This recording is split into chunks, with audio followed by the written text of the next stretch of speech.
They may sound nuts, but so do the Wright brothers. Now, here's Flieger and Briggs. Welcome to 2021, Mr. Flieger. We are Flieger and Briggs. Feels a lot different, doesn't it, though? 2020. Very different. Yeah, it's. I think it's gotten worse. It may seem I think so. We are Flieger and Briggs. It's just sports on 12-ounce Sports Network. You can catch us on Zingo TV, channel 761. And, check out your boys at Asylum Football on Twitter. On the tweeters, where all the goodness is, where Rick sends hundreds of tweets a day, and I send nary a tweet, but I'm there. So you'll enjoy that at 12-ounce Sports. And of course, get all the show archives, asylumfantasysports.com. I'm sure most of you have done that over our extended holiday break because you missed the show so bad. But we are back roaring into 2021. Lots going on. This should be, Rick, coming up, probably the greatest sports, at least the greatest football weekend in the history of time. But I have a fear, just like kind of what's happening today and so far in 2021, it's about to be a freaking disaster. Oh, it's going to be somewhere along the line. Something will happen. It have to. Well, I mean, we've already had half the Browns check out with the COVID. Yeah, Ohio State. I don't know what's going on in Ohio. Maybe they got to build a wall around it. Ohio State having COVID concerns. Of course, they just fully expect them to move the national championship game at this point. The playoff committee has not acquiesced to that demand. But well, why wouldn't they expect it? They changed the rules for them as far as how many games to be played to qualify, et cetera, to get the Buckeyes in there, so obviously the Buckeyes need some more rules changed, so why not expect it? Yeah, I doubt it'll happen unless they have a major outbreak on one side or the other. So I don't know. Let's start with that. I was stunned, I've got to tell you. I don't stun easily, Rick. I was stunned with the ease with which Ohio State beat down Clemson.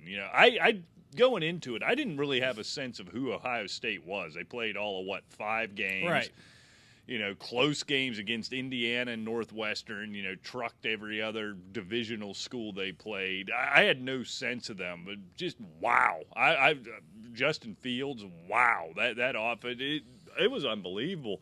And you come in, they're going up against an Alabama team who probably one of the best Alabama offenses I can remember. This one looks better than the Tua offenses, but no defense to speak of, which is odd for Alabama. If these two teams are at full strength, they might play this game in the 60s.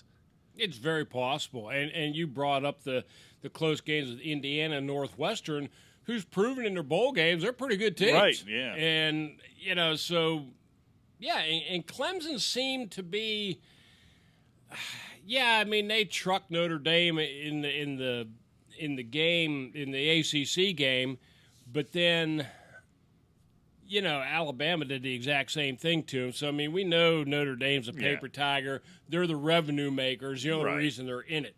So, and it comes down to those 3 teams. Clemson did show that they had a few chinks during the course of the year, even though they kind of maintained. The ACC isn't the most powerful conference in the country. Ofer in the bowl season. Exactly. Ofer. Exactly. So, we still don't really know who Ohio State is, I don't think. But I think they're a lot stronger than what people thought they might be, given the fact that Indiana and Northwestern seems to be a lot better teams than what they were given credit for. And, of course, Alabama's Alabama. They're still going to be favored. So, right. I expect Alabama to win, but I'm not going to be like, I'm not going to be stunned now if Ohio State wins this game. No, I think I hope both these teams are at full strength, right? They just are talking about COVID issues at Ohio State, and unless I've missed something, I haven't seen any specifics around it whatsoever. If it's a matter of protocols and the contact tracing, we know they'll just ball that up and throw that out. They're not worried about that. So I hope there isn't some type of outbreak of positive. You'd think by now we'd have heard that if that's the case. I worry about Justin Fields. And I'm not sure what the big deal is. I think I've gotten over it from the 4th time now. Yeah, you've week. Been exposed and or had the Rona half a dozen times somehow. Exactly. You're conservatively in your 80s, so if these kids will be all right if you keep dodging this bullet. But I am worried about Justin Fields. That lick he took, Yeah. and he was in pain. And, man, you talk about gutting one out. I don't get a sense from him that he's a Ben Roethlisberger type, right? That was putting it on a little bit coming on and off the field. That kid was hurt, and it's only going to be, 10 days between that game. If those ribs are as bad as they look like they should be, he may still be limited. And, in fact, it may be worse with 10 days for them to kind of cool down. Right, so I hope he's at as close to 100% as he can get. I think these two teams being equal, it'll be kind of like watching a video game, right? It ain't going to be very good football to watch, but as an offensive show on a Monday night for a NCAA championship, I'm looking forward to it. And I just hope Ohio State's at full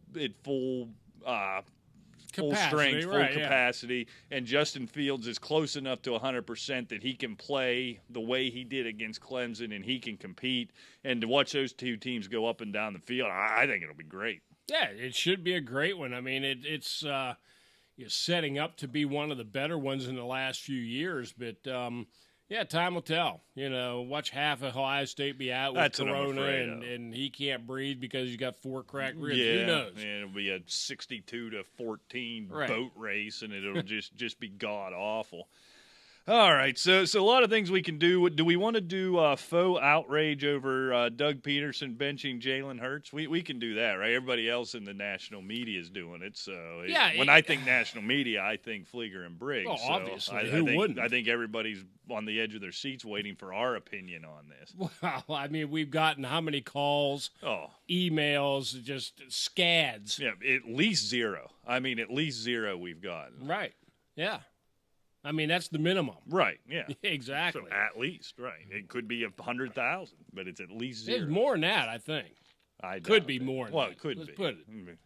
I haven't been in the bathroom today, so that's where I catch up with my correspondence. I find one fact indisputable.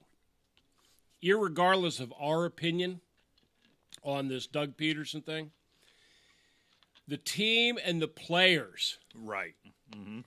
were totally against the benching of Jalen Hurts. Yeah. He may not ever get that locker room back. The mainstream media are more than willing to jump up and defend Doug Peterson and say he has every right to have quarterback competition. Well, I agree, but I have a sense that they've been pearl clutching over this too, the integrity of the NFL, basically parroting all that bitching and moaning that Joe Judge did, and he can just shut up. How about win a 7th game before you start complaining? Irregardless of the Giants. Yeah. Okay, we'll stay away from the New York media. Okay, let's just stay away from that. We got to get semi-neutral. All right.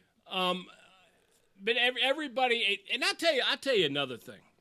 We've kind of branched off from the fantasy community. Thank God. Over the last, 2 or 3 years. Almost everyone to a T is jumping on the Doug Peterson bandwagon. They will not go against anybody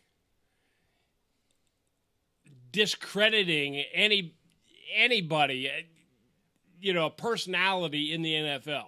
Even if the players are against it. Right. Well, they'll suck up to anybody, hoping they can get them on their dumb podcast. Exactly. Yeah, we've never have. I've been known to fanboy a little bit. You may not be aware of this, Rick, but I've been known to do it every now and again. I do recall your fanboying once in a while.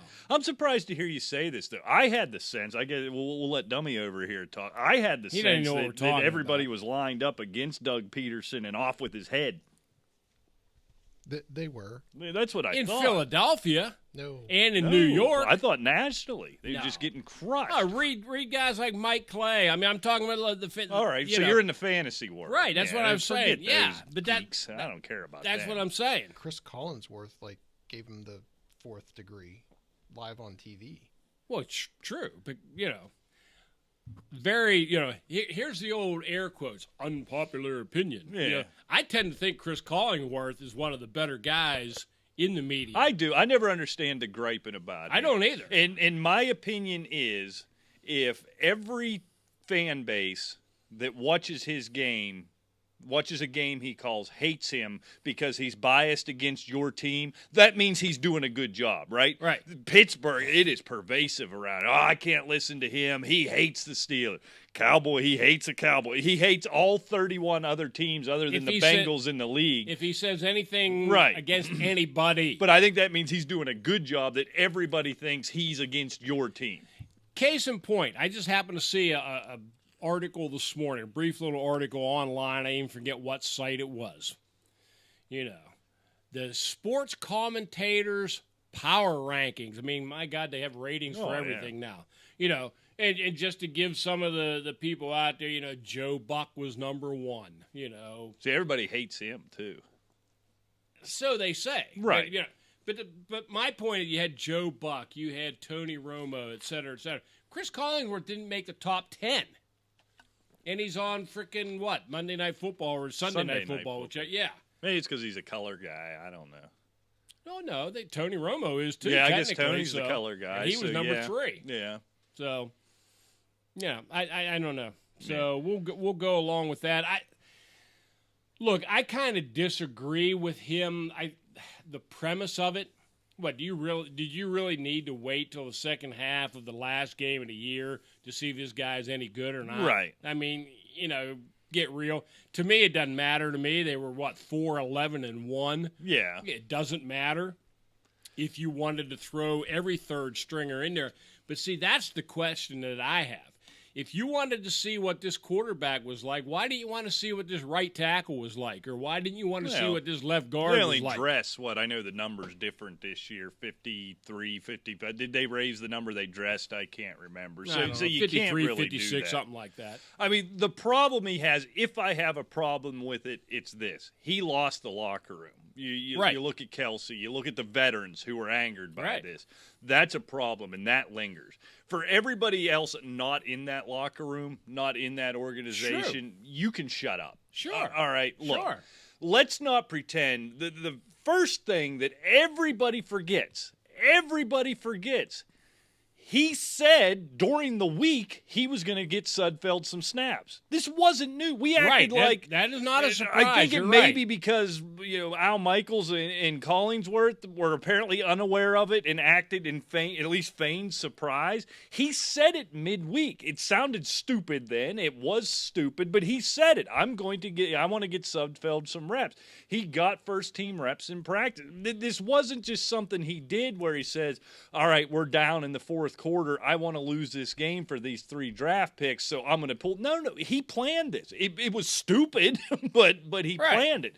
So that's number one. Number two, in terms of tanking for these 3 or 4 draft slots that he came up, let's not forget, we weren't on the air, but every show I listen to, every member of the national media who's appalled right now openly mocked the New York Jets for winning games. Right. For not tanking, and now when somebody you believe tanks, now you're offended by tanking? Pick one, you jagaloon. Sure. What are you doing here? That's the kind of stuff for whatever reason he did it, and we'll never know because he'll never say. It's his right to do it. Nobody's mad that the Steelers didn't take anybody that knew how to play football to Cleveland with them. Not only did they not play them, they left everybody at home. It was a meaningful game for Cleveland. This was a meaningful game for Washington and other teams. Should Miami be furious with the Pittsburgh Steelers? I mean, the whole thing, I don't understand the clamor of this. ESPN has just been, oh my God, this is the greatest tragedy in the history of ESPN. Well, let's look at the 4-letter network as it is now. So, I mean, we'll just discount that. I agree with you. Outside of the locker room, that's the big one. It means nothing. Yeah, right. But that's the big one. Exactly, it is. And can he bring it together? Maybe. You already have Carson Wentz, crying for a trade. I'm not here to be a backup. Right. So maybe don't throw 20 interceptions if you don't want to be a backup. Bingo. Maybe give him quarterbacks and wide receivers. That wouldn't hurt either, yeah. I mean, the team is a mess. And, the Eagles, I guess, have been fortunate not to be New York Jets or Jacksonville Jaguar-esque the last few years, and they're not really sure how to handle this being the dregs of the East, Right. such as it is.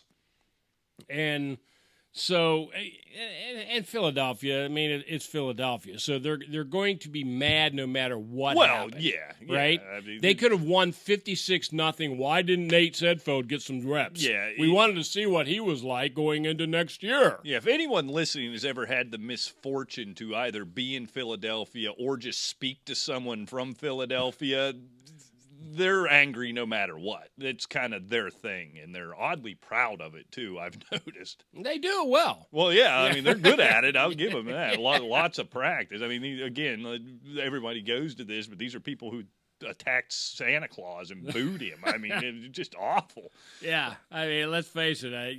You probably don't remember it, but you remember Dick Allen, the player. Right. I mean, I remember him back in the day when I was a kid. Richie Allen. He was booed out of Philadelphia, sent back into Chicago, the White Sox, or the Cardinals, excuse me, at that time. Then he went on to the White Sox. I mean, the guy hit like over 300 and over 30 home runs. He was booed out of Philadelphia over an altercation with a player. Yeah. So, I mean, yeah. It's a different group out there. Yeah. But bottom line, and Joe Judge, shut up. You won Right. 6 games. I don't feel bad for you. No. Just shut up. Since we're on the NFC East, back preseason, we talked a lot about one of the worst teams, vying for that, great pick was going to be the Washington Redskins. Or the Washington football team. The if you're Washington not a football team. terrible now, yes. racist like you Yes. are. Oh, my. Yeah. Oh, my. Cut all that out. Yeah, Good yeah. Lord. Don't worry. We'll take No, care of that in yes. post. It'll be fine. Yes, the Washington football team. But here they are. I mean, granted, 7-9, but let's face it, they came back from 2-7, Right. and they're 7-9. They won the NFC East. They're going into the playoffs. They have a defense that is second overall in the NFL. They're first against the pass. They're 13th against the rush, but they've given up a mere 212 yards a game passing, and that is. Number one, that's something to be said. I don't think it's any small feat in the fact that Riverboat Ron hired Jack Del Rio as his defensive coordinator. Yeah, it was a pretty good hire. And, yeah, it's a real good hire. And you look at Jack Del Rio's coaching stats. As a head coach, not great, but he was like 93 and 94 as a career records. He's about a 500 head coach. Defensively, he's top 5 all the time. They're great. Yeah. He's not one of the Ryans. He's actually a good defensive coordinator. Exactly. And one of the interesting things about that is I started looking. We talked about, the front 7 of Washington. And you got John Bostic and you've got Kevin Pierre-Louis, or Lewis, 29 years old. Louis. Yeah. They're 29 years old. Those are the 2 old guys on that front 7. Listen to this. Montez Sweat, 24. Chase Young, 21. Jonathan Allen, 25. Darren Payne, 23. Cole Holcomb, 24. And to back up to Louis, Hudson is only 23. I mean, they've got a defense if they can that is there for a long time. If they can keep that group together. Chase Young is on the verge of being Aaron Donald-like, right? You can't miss. They kind of mocked him, and in a way – I guess you can make the argument for not taking Herbert, for not taking the quarterback, for going Chase Young or Tua, I guess, because they were at number 2. They could have had Tua or Herbert. But you talked about kind of playing it safe and taking the one can't-miss guy in the first round of the draft, and that was Chase Young, and it's bared out. And then everybody else, they just took the tact of when our pick comes, take the best defensive player from Alabama, we'll be fine. And it's kind of worked out. That team is legitimately a quarterback away. Now, that's a big piece being away, right? But they're legitimately a quarterback away for being a force in the NFC. They have no offense to speak of. That defense is legitimately great. At least the defensive line, the front 7, are legitimately great, and it makes them a threat. We'll talk about that later when we pick the games and preview the games.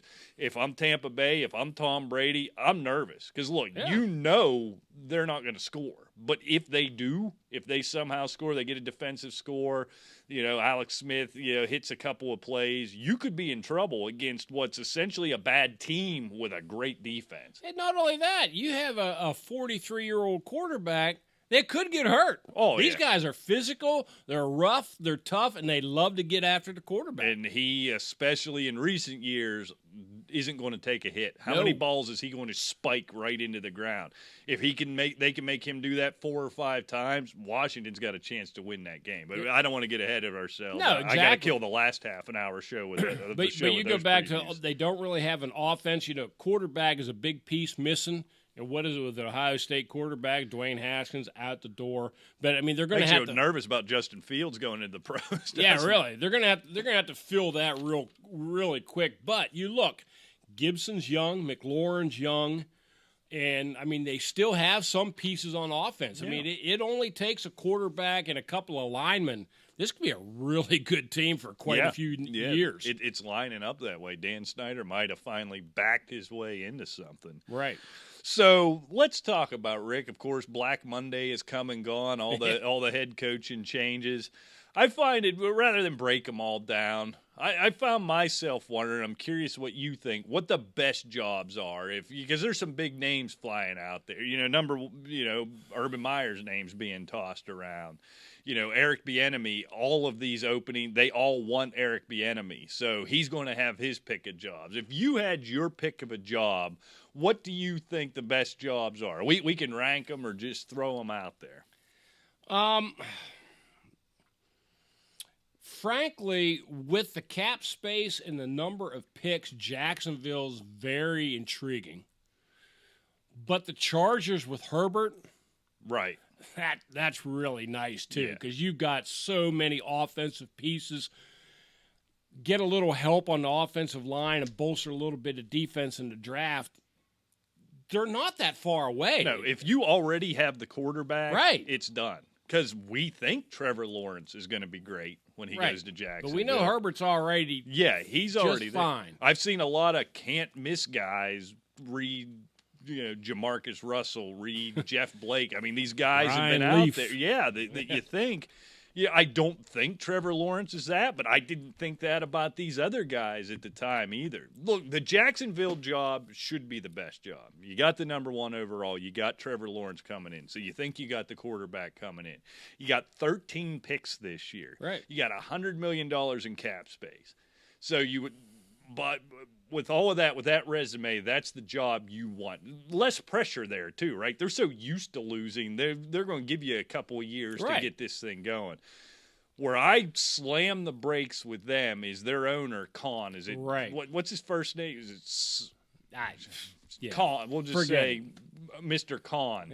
He comes Genghis, out. And, there we go, Genghis. So Genghis says, I'm going to hire a new GM, but we are letting all the candidates know I'm going to make the personnel decisions. Right. I usually only play this for one reason, but when I hear that, especially if I'm an Urban Meyer and a solid coach. Whoa. Yeah. Hold on a minute. That's bad news. And that got me to thinking next step. Look at the franchises where you have those owners that want to make personnel decisions versus the hands-off. And I'll just give you 2 and 2.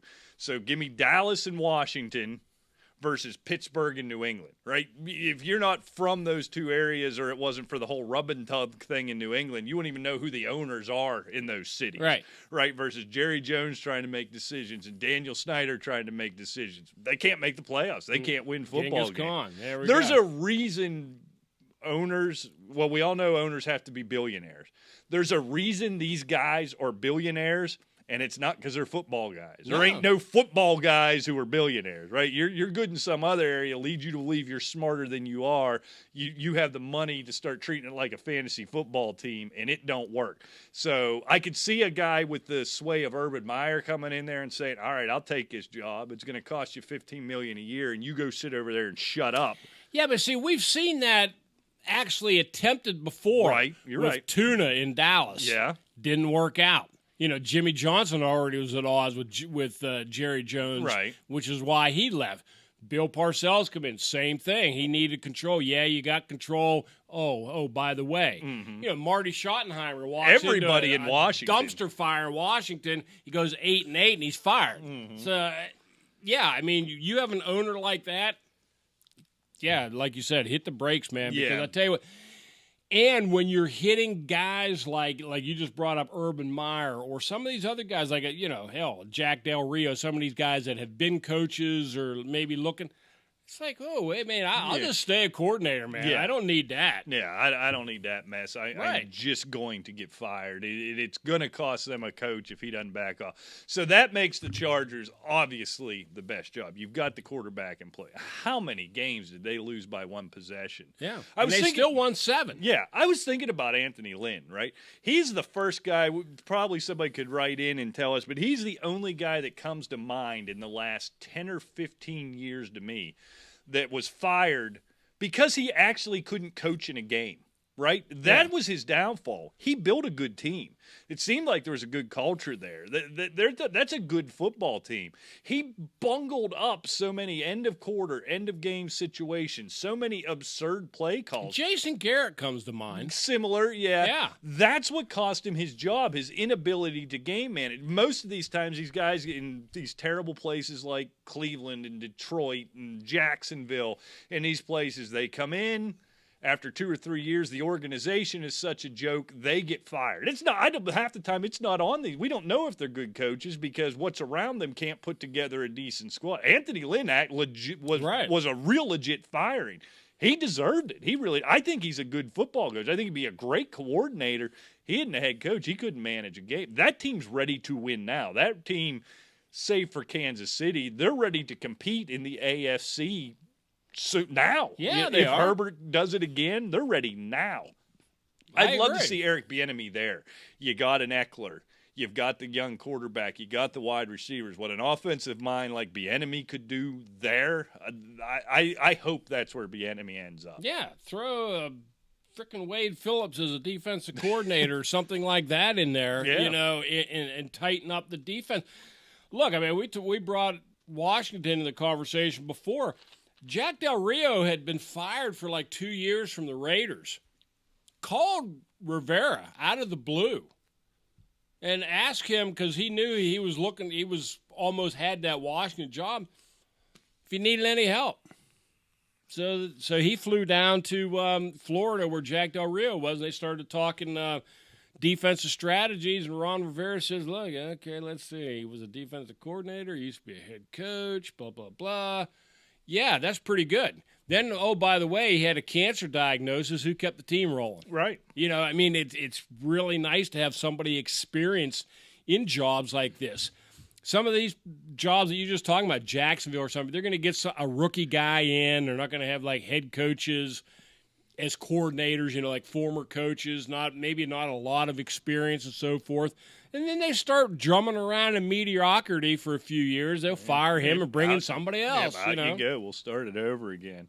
So you look at the Texans' job. Deshaun Watson makes that intriguing, right? I assume they don't have a pick till what, number 30? Yeah.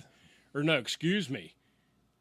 God, I don't know. It's a third round, whatever that equates to, their pick in the third round. I can't remember what it is. But Deshaun Watson would be attractive to you, though. Well, sure it would. But there's actually no reason for that team to be that bad. When you watch them, the defense is that bad. You got to rebuild that defense. And what happened to that defense? 2 years ago, it was a good defense. It's hard to say, but the offense is there. I'd want to coach Deshaun Watson if I couldn't get one of those other two jobs. Atlanta, they might go 12-4 next year. That's just kind of what they do. They're inexplicably bad, then inexplicably good. Atlanta, one of these teams, though, to me, Rick, that seems – I think the next coach in there is either going to have to tear it down and start a rebuild. They might be getting there. Or they're just going to be, like you said, well, maybe they'll catch lightning in a bottle and they're 11-5, or it's another 4-12er. You know what I'm saying? Yeah. I mean, they're terrible defensively. Yeah. So you got to address that. The offense is inexplicably bad. I'm to the point where you have to blame Matt Ryan now, right? I mean, he's just – is he done? He's not that old. Well, but, Matt Ryan is very inconsistent. Right. Julio Jones is always hurt. This year, yeah. Well, this year he has, yeah. Well, I mean, some of these years where they were potent, he was healthy. Right. They had, the Roddy Whites in the past, and of course, you love Roddy White. Oh, yeah, I loved Roddy White. Your guy. But, look, I mean, Julio Jones is an old, however old he is, 30? Mm-hmm. He's an old. Yeah, he's 30, been around. Okay? Yeah. So, yeah. Took me that long to find it when we were talking I wonder about what Roddy you were White. I'm doing. out of practice. I was on vacation. but then I was But committed. Gurley, He's done. there's another old young guy. Yeah. Okay. Was he so, 26, 27? Something like he that. isn't that old, but, man, you'd think he'd been in the league for 100 years, and he ran like Atlanta this year. needs retooled on both sides of the football. Yeah. I would not want that job. Yeah, and then of course, 26, that's all the older he is? Yeah. Good God. Yeah, I mean, you think he was 34. You think he's Oh, like yeah. Frank Gore. He's got knees like I do. Well, yeah, and he had those coming out of college. I guess you could have predicted this. And, of course, nobody wants the Jets or Lions job. You might be able to get that job. You ought to give him a call, make a quick couple million, and then get fired. The Lions job's more intriguing to me than the Jets. Well, more than the Jets, but that's not saying much. Well, no. That's not. I mean, the Jets is – what can you say about that? I mean, but the thing is, how bad would you have to be to get fired in 2 years of the Jets? I mean, Adam Gase was a total disaster. Yeah. I think you could bring Vince Lombardi back and he'd be fired after 2 years because there's no ability to run a competent professional True. franchise there. There's nothing they can do. Well, and that's the thing with a team like the Jets, the way it is right now, is you can't get your Lombardis and et cetera. I mean, you couldn't woo away anybody. No.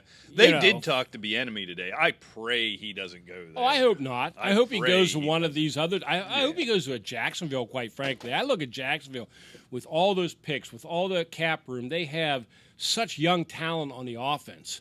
With Robinson, with Chenault, you have Chark. And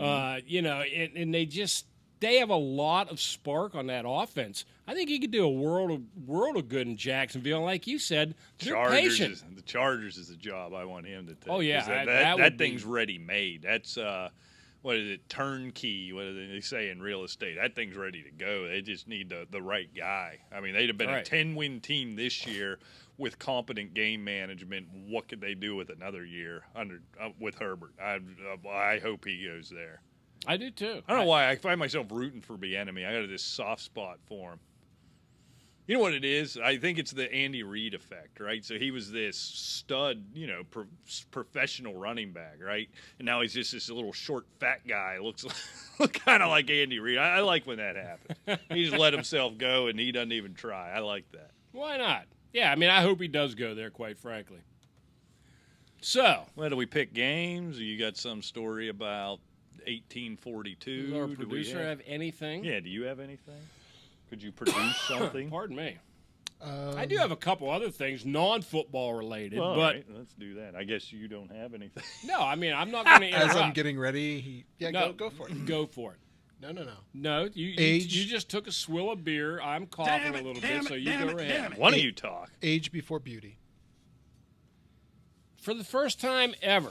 Get off my lawn. Exactly. No, that's not the first time ever for that. But for the first time ever in the 2021 season, NHL players are going to be wearing advertisements on their helmets. Did you know that? I did know that. And the division naming, I assume you have that there as well? Well, that was kind of irrelevant. We kind of discussed how they had a Canadian division and they realigned Oh, no, it. you're unaware. So you don't know what's going on. The division names, this year's divisions are corporate sponsors. Oh, The that's right. I did- Scotiabank division. Right. Yes. I yes. Pity me. I forgot all about that. That is sad. Here's the thing. They're hurting. I get it. I hate it. I fully understand it. I'll sign off on it for 1 year, but you can't you can't the put the genie NBA back is in the doing bottle. it. Yeah. and by all rights, they're much more financially sound than the NHL. Oh, they got billions in ESPN money, yeah. I hate it, but I don't blame them. I mean, look at race car drivers. They look like they have pajamas, they're just billboard pajamas. Walking billboards. Look, I hate everything about it. What I hate more is it's not going to go away. Right. Presumably the 2021-2022 season will have full buildings again. And God, I hope so anyhow. But that isn't going to change. Look, if it was a one-year deal, if it means I can get hockey and this what keeps them financially solvent enough to put hockey on my television, I'll agree to whatever. Problem is it's not going to go away. My question is to you, though, Rick, and this has always bugged me. I can see like a golfer. Okay, they've got a Titleist hat. Right. Or they've got whatever, Mizuno shirt, something like that. Okay, the guy's playing Mizuno. He's playing Titleist. I get it. He just won the Masters. Cool. Maybe Mizuno's a great club, blah, blah, blah. If I'm watching the New Jersey Devils squander around in last place, do I really care if they've got the Prudential logo on their helmet? You know what I mean? That's an interesting point because you've seen it. They've had corporate sponsors on the NBA jerseys for, 2 or 3 years now. I couldn't tell you None of them. What's on what. Because it's not like NASCAR. You do come to more in the past, not so much anymore. I was a big NASCAR fan for a long time. You come to equate brands with those guys and with those teams. Oh, yeah. You come to, you really know they're good ambassadors. They're much better at it. Yeah, you don't hear Kevin Durant talking about whatever, I don't know who's on the Brooklyn Nets jerseys. Who cares? Right. You don't make that association, so you wonder if they're willing to pay, go with God. But I don't think they're getting the bang for the buck they get even in NASCAR. No, I don't either because, and I don't pay attention to NASCAR like you used to at least. But I remember, I can remember guys talking about, the Tide car. Right. Darryl Waltrip. Right. I still remember. Richard Petty, STP, yeah. And his Charger. Who the Castrol GTX. I forget who that was. That one changed a lot. Right. But to this day, I still associate UPS with Dale Jarrett. Dale Jarrett retired 20 years ago. but that was my dad's driver. I still tie those things together. Right. I see Dale Jarrett, doing color on. I forget he's on one of the 9 networks. Right. But who's on LeBron's jersey? I don't have no clue. A clue. No. Exactly. And I agree. And I think it's exactly the same way in hockey. Well, I thought about Number one, it's so fast. Who's going to be able to see what's on their helmet anyway? Well, yeah, they got that big dumb. Penguins are going to have the PPG logo on their helmet. Now I'm going to buy paint that I wasn't going to otherwise buy. We already know it's a PPG arena. I always forget that. I still call it the console. Well, yeah, that's true. I can't get used to it being the PPG Paints Arena, but they want to call their helmets the paint cans. Isn't that clever? No, that's really catchy. Were you thinking of John Force for a Castrol GTX? It could be like Rich. Well, that was the drag race. Change, yeah. I think there was one in NASCAR too, but I can't remember. Did you see that Jonathan Toews, sticking with hockey, he's going to be missing the first day or the first game of the year with an undisclosed illness? Uh-oh. That he hasn't given details on what the illness is, but Toews did say on Tuesday it has left him drained and lethargic. And he is working with doctors to get a grasp on what is going on. He says this offseason, quoting him, "I've been experiencing symptoms that have left me feeling drained and lethargic," Tay said. "I am working with doctors so I can better understand my condition. Until I get my health back where I can perform at an elite level and help my team, I will not be joining the Blackhawks for training camp." That's weird. The guy's 32 years old. He's got the mono. The kissing disease. Yep, too many skeezers. He ran through too many skeezers. It finally bit him. Yeah. It happens. Smoochy. So, that's... Who says that? And now I have to name the show that. Why do we invite him here? Nobody is immune to these weird sicknesses any longer. Doesn't matter how good a shape you're in. It can get you. Yeah, the skeezers will get you every time, man. It's just as simple as that. So I don't know. What do we do? We probably ought to preview Wild Card Weekend, huh? That's probably a good Are you idea. excited about 3 games a day? It's going to feel weird. Does it dilute it or make it better? It's got to make it better, right? It's the NFL. It's not diluted. It's football, okay? Yeah. I mean, if it was basketball or anything like that, okay, yeah, it's too many teams. But football, who cares? Right. You know, I mean, just keep playing. Yeah, just keep it going. All right. I don't want to go any more than that, to be honest with you. No. I mean, I think 7 is plenty. I like the idea that the number 1 seed really does mean something now. Yeah. You know what I'm saying? Instead of like 1 and 2 get the bye. Because usually, that 1 seed is usually contested. Right. Between a couple of teams. Then it's everybody else. But now, when it's just 1 seed, I mean, like we saw up until the end here, Green Bay still playing Aaron Rodgers, Devontae Adams. Yeah, you had Green Bay, right. New Orleans, and Seattle, all playing that last Exactly. week. Now, it worked the opposite on the AFC side, right? The Kansas City got so far out ahead. Buffalo didn't care, although they played everybody oddly just to kind of, I guess. Pound Miami. Yeah, they must really dislike Miami. But the Apparently. Steelers, they said, especially this year, maybe, it still wouldn't cost you a home game. So No. they had 2 or 3 seed, didn't matter. There was no difference in it anymore. Right. So. But it's 6 football games in 48 hours. It's going to be hard to complain about. Pretty nice. So let's take them in order, Rick. The Colts getting 6.5 heading into Buffalo. I tell you what, watching Buffalo Bills play the last month of the season, I think you can give the Colts 10. I'm going Buffalo. I like Buffalo about 35-24. 16 games into this season, I still have no sense of the Indianapolis Colts. Sometimes you watch them and they look dominant with that defense, and Phillip Rivers looks good, and what Jonathan Taylor's doing lately. And then you see that second half of the game against Pittsburgh just inexplicably disappear. It's Phil Rivers. It's very Phillip Rivers, Yeah. isn't it? And here's the thing, and you wonder if this translates into the playoffs. I feel like I've seen this story 1,000 times, where a young upstart team just roars into the playoffs and then just completely steps. Well, you're not supposed to say that anymore. Completely trips up once they get there. Once you turn the lights on.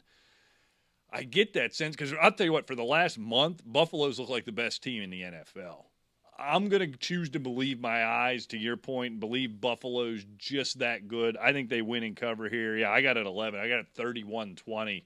I mean, this team's putting up 40 and 50 on the regular right now. It's just unbelievable. And I know that Colts defense is good, but wow. They were good the first 8 games of the year. They were spectacular. They've tapered off a bit because it's Phil Rivers' offense. Yeah, and, I mean, it just seems like they go in spurts. They can't do anything, and then all of a sudden they can't be stopped. And, Phil Rivers is that type of guy to me. And I mean, we'll get into Hall of Fame debates and all this later on, but to me, Yeah, I don't think he's one of those guys. I mean, go back to that Steeler game, right? Right. It's so typical of him. They're dominating that game. The Steelers come out, they get a touchdown. It felt like the Colts were averaging 27 yards a rush. I know they weren't, but that's what it felt like. So what's that dipshit do? He takes a step back and heaves one downfield, gets it picked, and here come the Steelers. And how many times did we see that play out in San Diego? I just over and over again. It's and who Rivers he is typical. I mean, he just hasn't won the one Super Bowl that Brett Favre did. Right. But he's like he's the modern day Brett Favre. Oh, he's a gunslinger. Anybody else do that? My God, what an idiot. Yeah. But, oh, no, he's a gunslinger. Yeah, so he's for just some reason. much less likable than Brett Favre. Well, true. Yeah. Maybe That's all true. those kids. Makes them ornery. I got one in them ornery. You could have 0 or 23. I don't think it would change you a bit. I kind of is who I is. Yeah. All right, Rick, the afternoon game. I've got 3 times more kids than you do, and I'm as sweet as honey. I don't think that's true at all. Could you hear my eyes roll? You might be the angriest person on the planet. I think not. Anyway, let's move on. Oh, yeah. So I guess the Rams are playing. We don't know if Jared Goff is, and they're getting 3.5 in Seattle. Do you ever get the feeling that, like, the Colts and the Rams are like this mirror image of each other? Like, one week the Rams look like they can't be beat, and another week it looks like they couldn't beat anybody. Yeah, you talk about a team you can't figure out. Right. I'm going with Seattle. I'm going them to cover. I'll take them by 5. I think it's going to be a typical NFC West game, close. I'll go about 24-19 Seattle.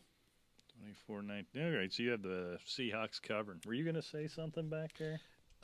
Latest update was Goff is not going to play. Oh, yeah. So that's actually going to change what I do here.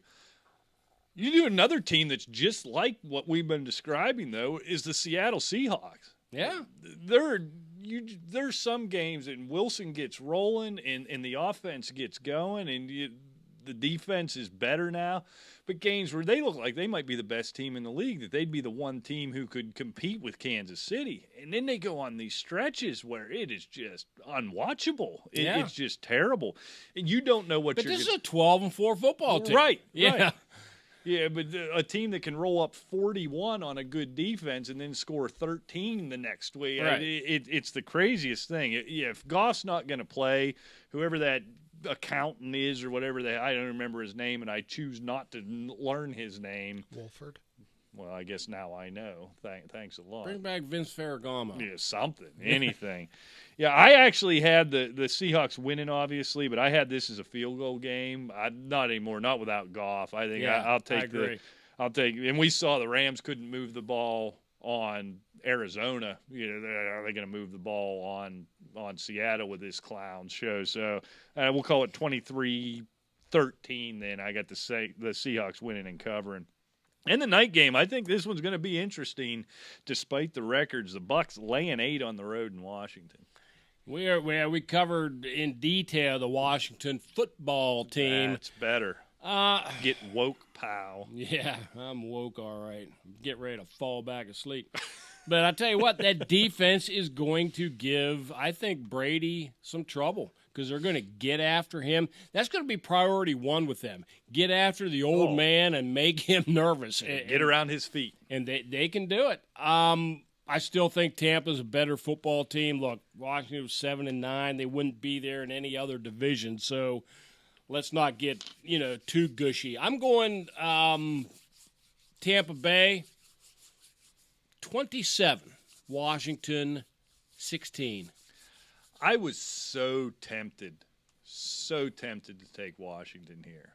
Based on defense, Tom Brady not, really struggling with pressure, and based on any time, and it happens rarely, and it always seems to come out of the NFC East. Well, no, it was Seattle one year too. Yeah, that one of these teams gets into playoffs sub 500. It's almost a guarantee they win their first playoff game. I think Carolina did it, and I think Seattle did it. I think those are the only 2 sub 500 teams that have made the playoffs. I think. Wasn't there an NFC East champion similar to that? Maybe it was even Washington, or maybe it was 8-8. I think the Giants were 8-8. Giants might have been 8-8. Yeah, almost invariably they either win or damn near win that first playoff game. So I was so tempted to take this.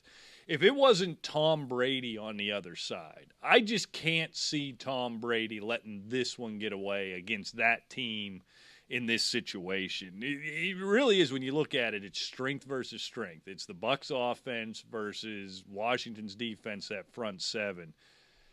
Mike Evans didn't blow out his knee. Don't know if he'll be available. Looking like he's trending towards playing. But even then, Antonio Brown looks great. Right. Chris Godwin, is he woken back up?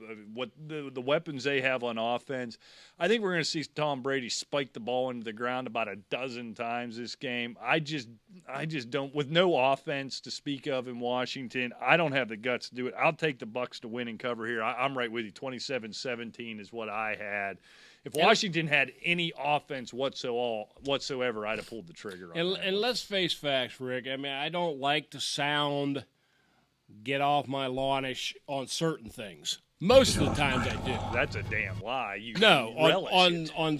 On this type of thing. But the truth of the matter is, they lay a hand on Brady even a half second late, the laundry's flying. And you can bank on it because they want Tom Brady against Aaron Rodgers or Drew Brees. Oh, desperately. Simple. Yeah. I hadn't thought of that, but that's going to work way against them, too, because you're not allowed to tackle Tom Brady. I'm going to put money on Washington, and I'm going to double down on what Briggs said. Ron Rivera is going to be out there telling them, hit him, get him rattled.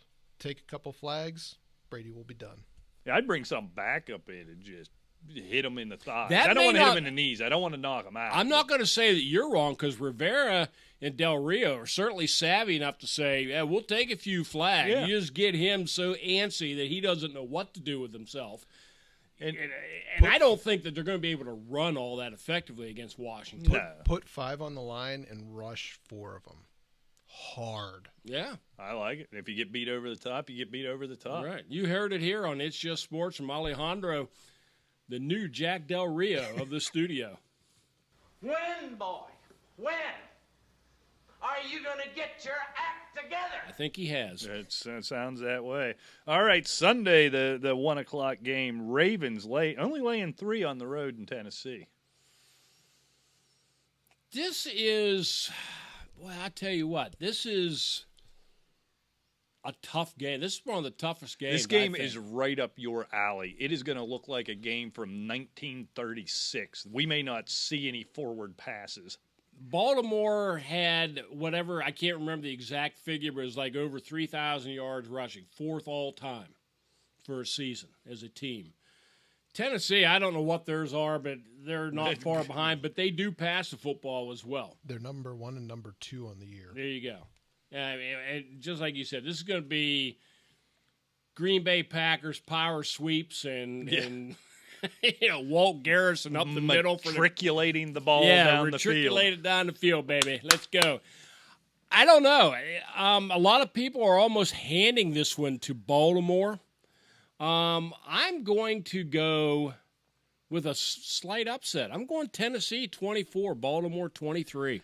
I kicked that one around a lot based on the fact that, I mean, this ain't the first time we've seen it. We saw this very game in this very situation last year. And unless and until Lamar Jackson shows me he can win a playoff game, I'm reticent to pick him to win a playoff game. I think when both teams are going to run the way they do, this comes down to there's going to be something else, and it might be special teams. And Tennessee's special teams has been a horror show all year. I'm just in trying to find a difference here. The Ravens secondary is much better. The Tennessee passing game is much better than Baltimore's. Tennessee's not afraid of Baltimore. They beat them on this stage just a year ago. I think this comes down to special teams. That's why I hate this line. I think this is Tennessee missing a field goal late, you know what I mean? Something like that. Because Justin Tucker's not. Yeah, no, he ain't going to miss it. So that's what it is. The Titans miss a kick or two. Tucker makes one from 58 at some point. Maybe it expired. I think this 3 is right on the number. I'll take the Ravens to cover here just because we don't pick pushes when we do this. I would not be stunned. I would not be stunned if Tennessee won this game the other way by 3 points. But I think the Ravens are going to win, so I'll take it by 4 just so I don't pick a push here. So I'll take the Ravens 27-23. That one, I think it's going to be fun to watch. It's got some old school football. Should be a good one. All right, one that shouldn't be a good one, Rick, is the Bears getting 10 in New Orleans. It shouldn't be a good one. You're absolutely right. Ooh, but somebody's feeling chesty. No. I think New Orleans takes this game. But I don't think that Bears defense is going to just roll over. I mean, look, with what the Bears have done with David Montgomery and actually Trubisky's awoken a little bit, the last month of the season. He's not as woke as you, but he's woke. No, Who is? I mean, right. let's face facts. True. Yeah. I think the Bears keep it tight for about maybe a quarter, but maybe a half into about halfway through the third quarter. Then sooner or later, I think New Orleans does break it open. I'm going New Orleans by 15. Yeah, this is boat race city. It really maybe, like you said, the pride of the defense could have you going, at some point late in the second quarter. but the defense is going to break down when Trubisky's just flinging it all over the place and nowhere all at the same time. If Montgomery can't get untracked and they have trouble running the ball, and if I'm New Orleans, I don't even cover the receivers. I just take away that running game and let Trubisky beat you. It may be close, but in the end, it's a boat race. I got this thing 33-13, and I wouldn't be stunned if it was worse than that. You look at that game and you compare it to the last game of the year against Green Bay, and I think you're going to see a real similarity. Yeah, I think the Bears will move the football, but field goals don't get it. Right. Yeah, and when you have 15 points or 16 points when the other guys are driving the football and getting 7 each time. Right. All of a sudden, like you said, it's 33-16. It's like, oh, man, what happened? Well, in a game, and you saw it, with Green Bay, a game with Mitch Trubisky at quarterback can get out from underneath you real quick because at some point he's going to be giving good offenses really short fields, and I think that's what happened. Yep. Then the defense gives up. Gets I tired. don't want to say they quit, but then they're put in impossible positions, and then it's a boat race. Yep. Well, what if Foles, Mr. Playoff himself? That's your guy, Nick Foles. Nah, ain't gonna happen. I'm sorry. There's no eagle wings on his helmet. He's not gonna that's do true. anything. Ajayi. I'm a believer now. All right, finally, we got you on board. And all right, 5 minutes left, Rick. The final game of the weekend, the Browns now up to 6 points, getting 6 in Pittsburgh. And I think Pittsburgh trucks Cleveland. I think they just got a world of trouble with the COVID. They shut the facility down. Look, the head coach. Do you think not having the head coach there, absent anything else, let's just say he'd gotten arrested in it, because to your point, the not being able to practice, it hurts less against a team like Pittsburgh, but it hurts, right? Stefanski not being in the building, does that it affects them, but I wonder how much. That's what I'm having trouble quantifying. I think you have to look at coaching staffs. We talked about, Washington. Maybe with Rivera gone, it's not quite as serious as if, say, I don't know, just trying to think of somebody. Mike Tomlin. You Mike got that Tomlin. idiot Randy Fichtner in charge. Yeah. They wouldn't be able to find a damn field coming from the locker room with that baboon. And then conversely, if Adam Gase would have it, the Jets would probably win 4 games.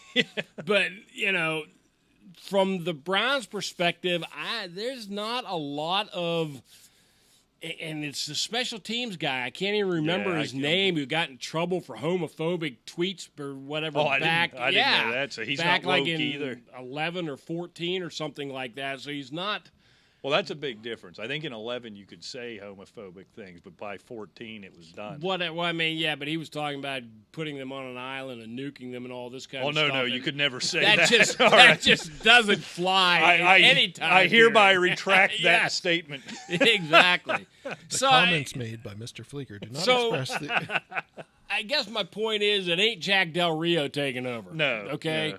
And I know we're kind of on a Jack Del Rio thing, but he's certainly the... Yeah, I didn't know you had guy love for Jack No, Del Rio. I just think it's... go ahead and play it. Go! It's guy love, don't compromise. And that's one thing I wouldn't tell Jack Del Rio. No. I won't tell him to get off my lawn. No. He'll whoop that ass is what he'll do. Kill me. So.